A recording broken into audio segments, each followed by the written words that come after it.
Bonjour Emmanuelle Cholet, vous êtes la coach fondatrice du Voice Dialogue Acting Studio à Paris. Racontez-nous son histoire et comment l'avez-vous développée? Bonjour Jean-Pierre. Alors c'est une longue histoire, c'est une très longue histoire même, donc je vais la raccourcir et vous raconter un peu les grandes lignes. Ça a commencé quand j'étais actrice au départ à Paris, puisque j'ai commencé par une carrière d'actrice chez Robert Cordier, Blanche Salan, et j'ai rencontré Xavier Duringer, on était dans les mêmes cours ensemble chez Cordier. Et là j'ai commencé à jouer dans les pièces de Xavier Duringer, Baltrap, avec Vincent Cassel, on a fait des tournées en Louisiane, Pascal Demelon, etc. Et on a ensuite, j'ai enchaîné sur Éric Rohmer, qui m'a remarqué, et on a tourné L'ami de mon ami, j'ai fait des films avec Claire Denis, au cinéma aussi aux États-Unis, et de fil en aiguille, tout ce travail d'actrice a profondément bouleversé ma vie et ma vie personnelle. Et j'ai eu vraiment envie d'aller découvrir les maîtres du travail de l'acteur aux États-Unis, c'est-à-dire à l'Institut Lee Strasberg à New York, la fameuse méthode de l'acteur studio. Donc je suis partie aux États-Unis. Et là, de fil en aiguille, j'ai exploré de nombreuses autres techniques, de nombreuses autres méthodes. Je suis restée 25 ans aux États-Unis. Et au cours de ces 25 ans, j'ai rencontré Mala Powers. Et Mala Powers était l'exécutrice testamentaire de Michael Chekhov. Michael Chekhov, celui qui a écrit Être acteur, la technique de l'acteur, c'est un des grands maîtres du travail d'acteur qui parle du développement de l'imaginaire, qui parle du travail de l'énergie.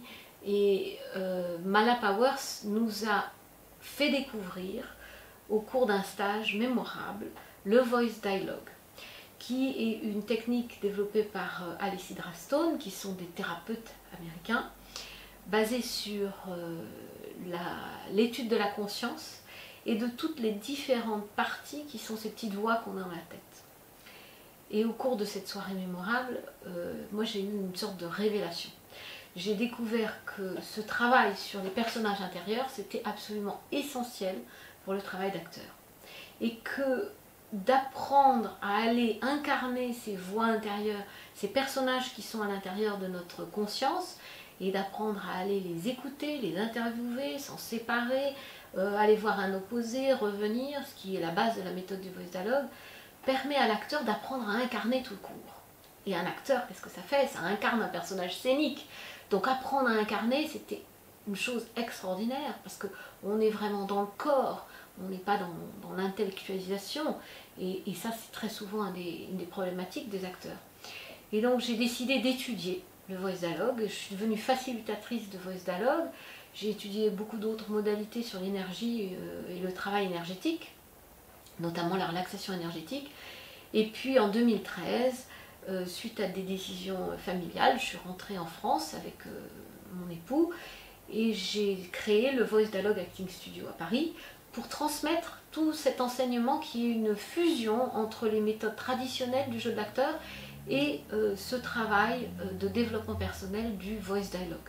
Et donc j'ai appelé ça le voice dialogue acting. Et je suis aussi actuellement la présidente de l'association francophone de voice dialogue, dialogue intérieur, parce qu'il y a de nombreux praticiens de voice dialogue en France, dans les pays francophones, et qui utilisent le voice dialogue à tout un tas de fins thérapeutiques, de coaching et de développement personnel.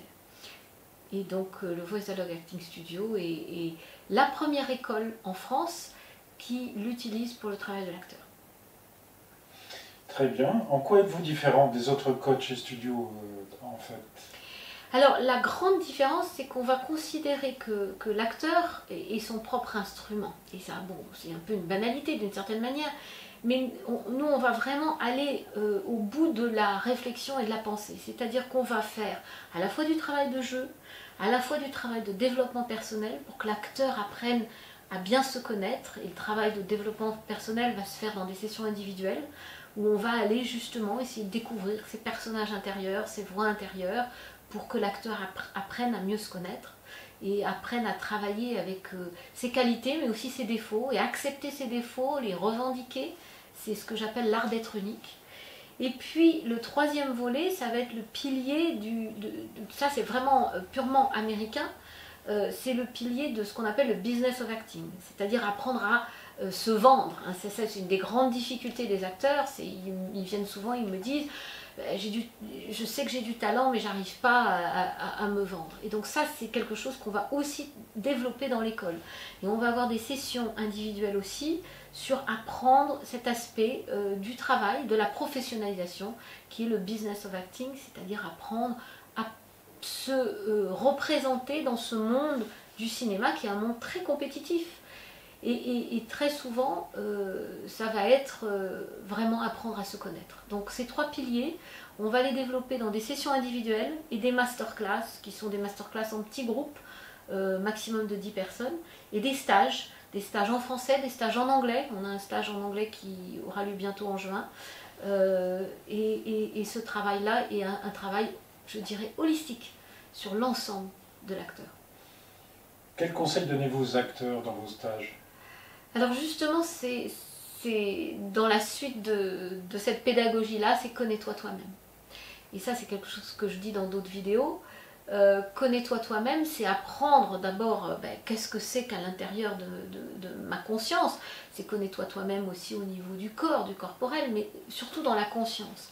Parce que l'acteur, étant son propre instrument, à la différence du peintre ou à la différence du musicien, doit vraiment travailler avec ses émotions et sa conscience. Parce qu'il parle, il incarne.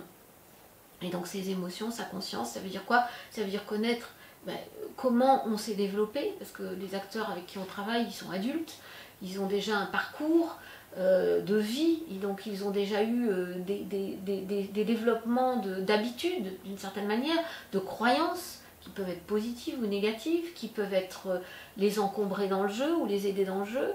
Et donc on va vraiment découvrir toutes ces croyances, toutes ces façons d'être. Et parfois on va essayer de débloquer les blocages, parfois on va revendiquer des choses qui vont être positives. Et je dis souvent aux acteurs d'apprendre aussi à aimer et revendiquer leurs défauts.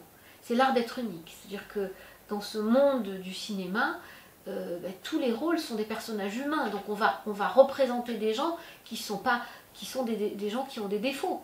Et parfois il va y avoir un timide, ou il va y avoir un tueur, ou il va y avoir un rebelle, ou il va y avoir, ce sont des archétypes qu'on va voir dans les scénarios.